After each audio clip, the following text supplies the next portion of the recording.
Xullas 100% qizlarga aytadigan gapim mana shu opani o'zi aytib qo'yibdi. Eshitinglar. Demak, ko'p ayollarimiz erkak kishiga должендagi munosabat qilishadi. Xuddi erkak kishi kelish kerakdek, ularni muammolardan qutqarish kerak, gul podarka qilish kerak, chotki Louis Vuitton olib berish kerak, mashina olib berish kerak, uy olib berish kerak. O'zidan o'zi. Sen nima berasan? O'zimni beraman. O'zini ichi to'la travma, o'zini ichi to'la kompleks, o'zini ichi bir garmonichniy munosabat sozdavать qiladigan ayol emasda, hali. Bilinglarki, erkak kishi oyna. Oynaga ber deb ursang, oyna ham senga ber deydi. Oynaga qarab muhabbatingni bersang, oyna senga qarab muhabbat beradi. Seni aksing. Bu narsani to'g'ri tushunish kerak. Sen eringni 10 marta hurmat qil, 11-martasiga seni hurmat qiladi.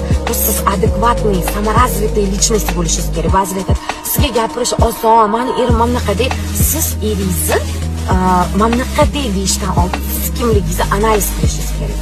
Конечно, siz